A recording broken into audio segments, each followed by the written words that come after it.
this video, we are going to see about product quantization. In finite word length effects, when you are performing quantization, there are different types of errors occurring. The types of errors are input quantization error, product quantization error, and coefficient quantization error. Here, we are going to discuss about product quantization error.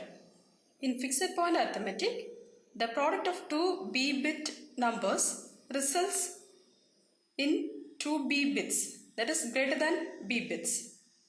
In digital signal processing applications, it is necessary to round this product to b bits, which produces an error called as product quantization error or product round off noise. Here we will see the statistical model of fixed point product quantization. Here we are going to multiply the input x of n by the coefficient a, that is a into x of n. When you are performing quantization, some error can be included.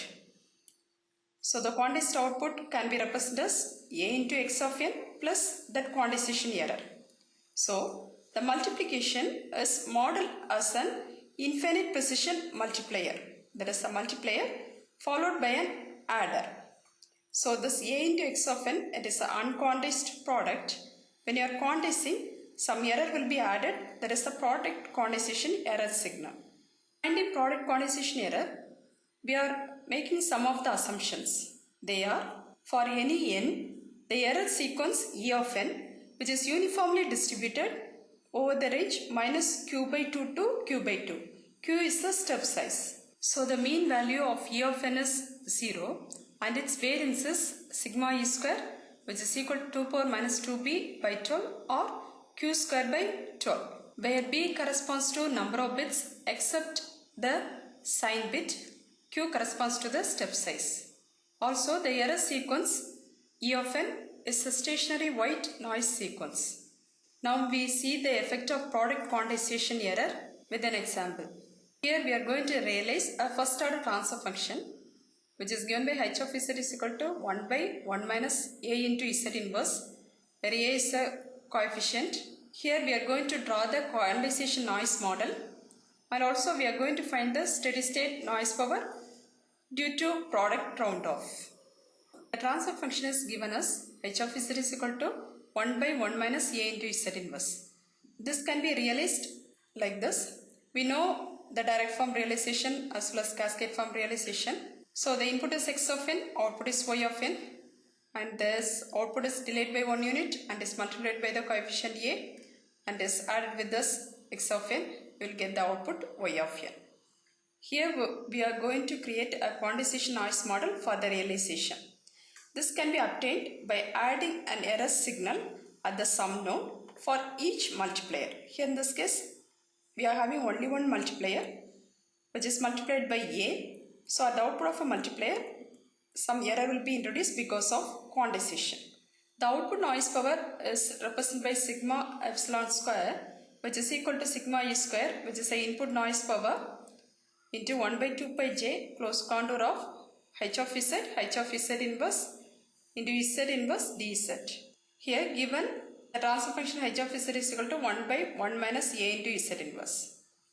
So h of z inverse will be equal to 1 by 1 minus a into z.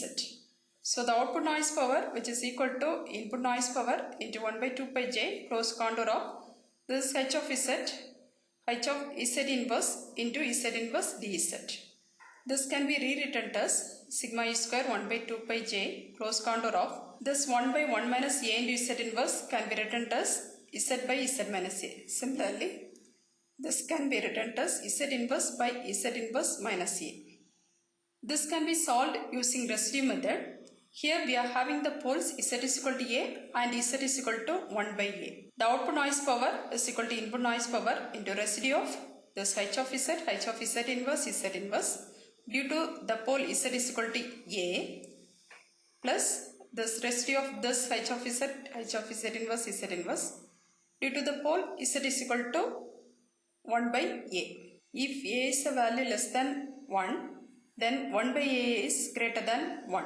So we can consider only the pole at z is equal to a, and we can neglect this pole z is equal to 1 by A because it is lying outside the unit circle, which make the system to be unstable. So we are going to consider only the residue at Z is equal to A only. So the output noise power is equal to input noise power into Z minus A into H of Z inverse into Z inverse at Z is equal to A. Here we can cancel this Z minus A, Z and Z inverse. So we will have Z inverse by Z inverse minus A. And when you are taking Z is equal to A, sigma E square, that is the output noise power, is equal to input noise power into 1 by A divided by 1 by A minus A. When you are simplifying this, it will be equal to sigma E square into 1 by 1 minus A square. So the output noise power sigma E square will be equal to 2 power minus 2B by 12 into 1 by 1 minus A square. Thank you for watching this video.